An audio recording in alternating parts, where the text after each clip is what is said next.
Hey, everybody. Welcome back to Childcare Confidential. I'm Jessica Hampton, and it is just me today. But I want to talk to you about something that has been coming up a lot lately in conversations, in DMs, in director circles, and honestly, pretty much everywhere. And it's been coming up in the quiet way where you can tell people are feeling it, but they're just not saying it out loud.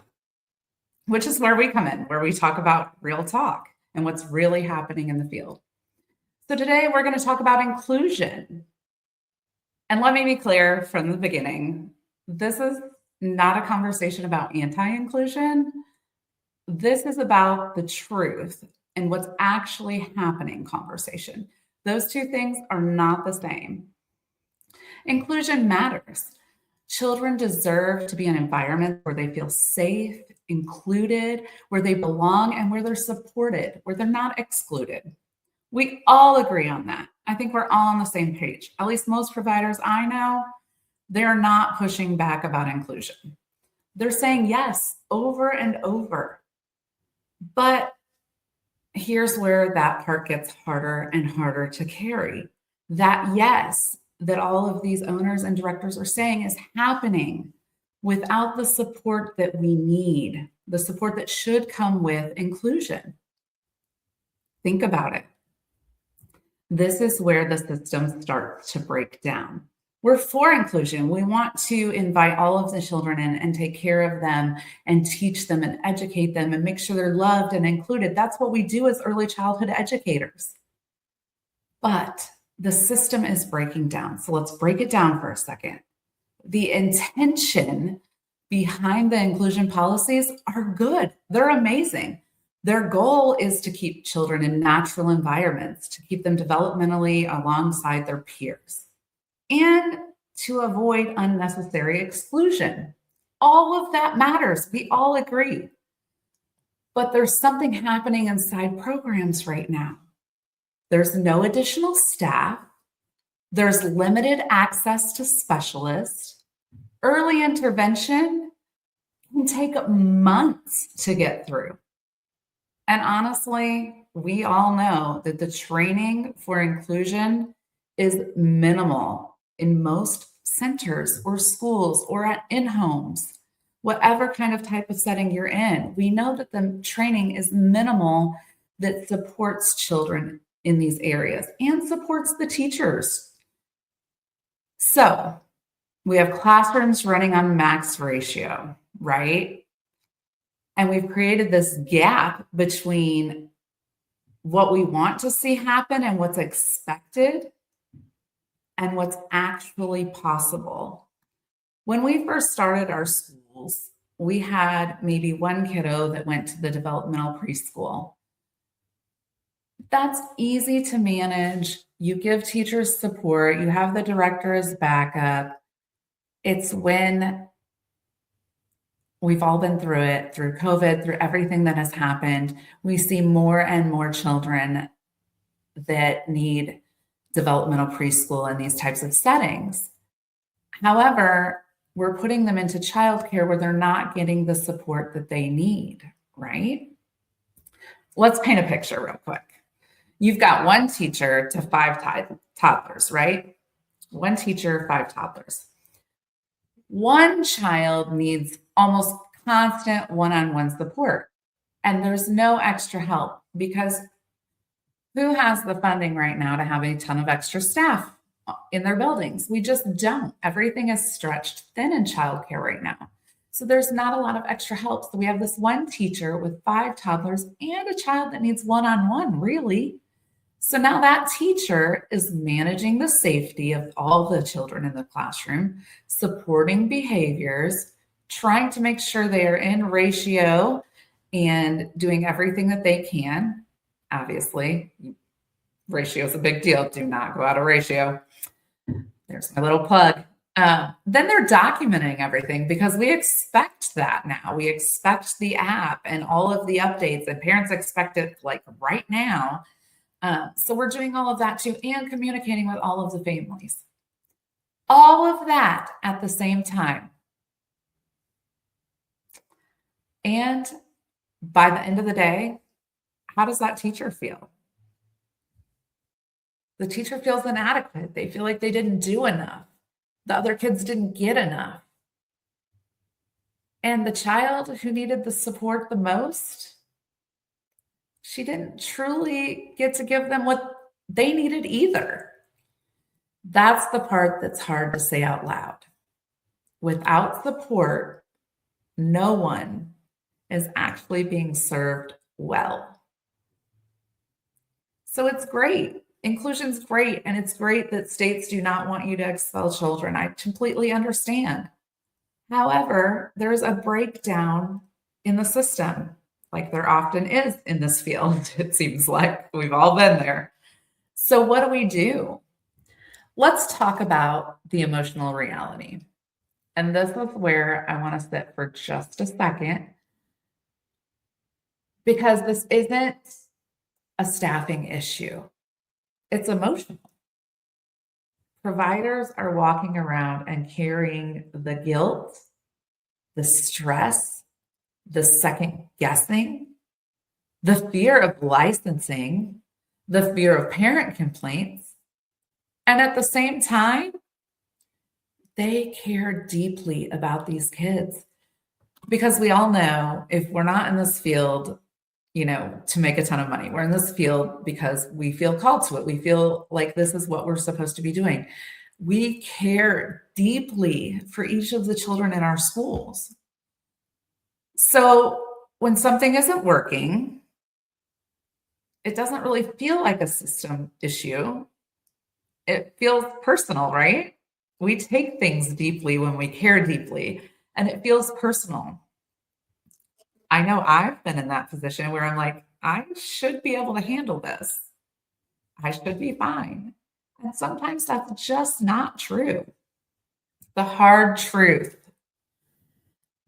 Here's the truth that we need to be willing to say.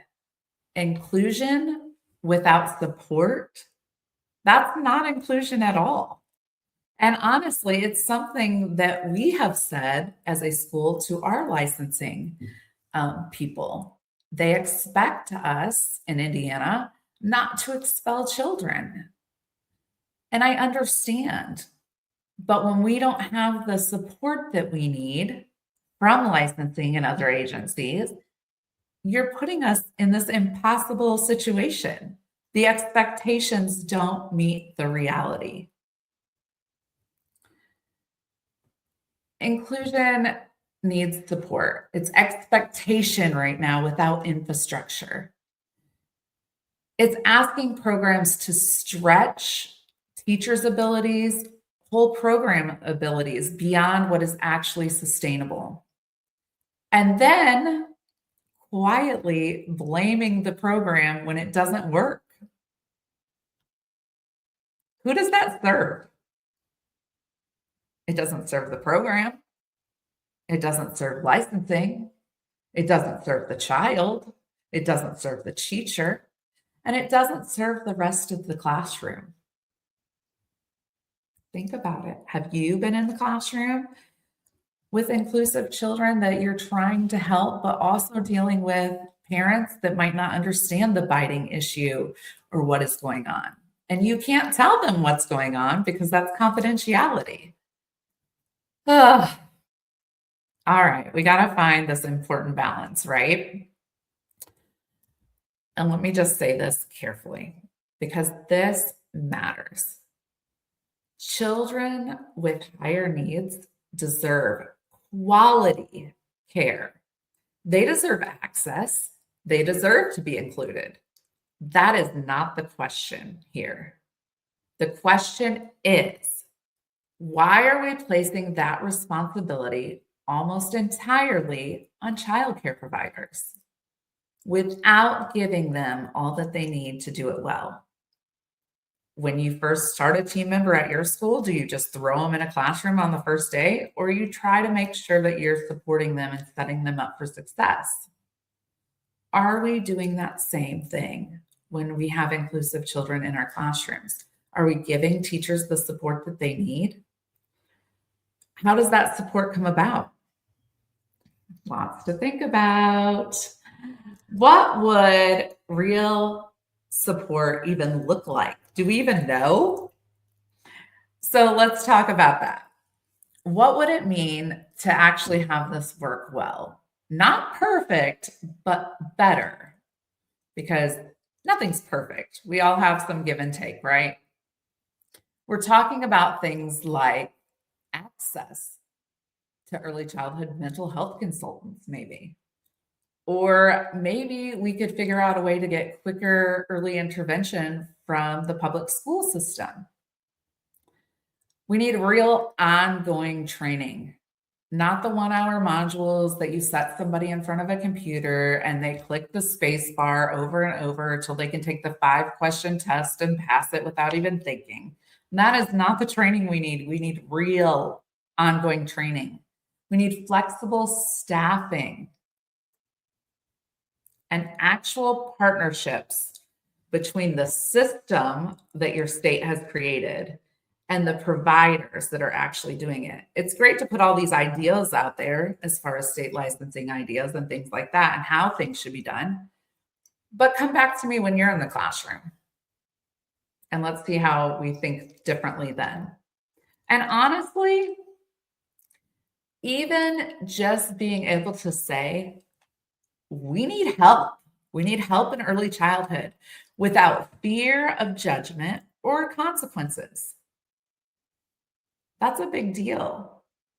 How many times have you reached out to your licensing system and you were nervous about there being consequences versus help? That's a system breakdown. All right, let's give you some language we can use because I know someone listening is in this situation right now. We've seen it, we've heard it, we've been getting messages about it. And sometimes the thing is, the hard part is just knowing what to say. So, when you're talking to parents, I think this is children, you can say things like, we're committed to supporting you and your child, and we just need some additional resources to do that effectively. Maybe the family can provide a one-on-one to support your teacher in this situation. You don't know unless you ask. We need to work together to support the child effectively. You could also say things like, right now, we are not able to safely meet all the needs without extra support. Maybe the parent would have an idea for support. Maybe the parent can come in for part of the day. We've had lots of different situations like that in our school. You could try saying, let's work together to figure out what support we need to put into place. We're not excluding the child. We're being responsible about the child we are taking in and making sure that we are adequately prepared to care and nurture this child in the way that they should be. Because if you're not, you shouldn't be accepting them. And that's just the hard truth. If you have 5 teachers to one, or 5 children to one teacher in a toddler room, and you can't give that teacher the support they need to add an inclusive child into that environment, you should not be enrolling them. And that's hard to say, but that's the responsibility that comes with it and the truth. If you're in this space right now and you're trying to balance doing what's right, because we all want to say yes, we all want to take in the inclusive children, we all want everybody to have that environment where they feel they belong.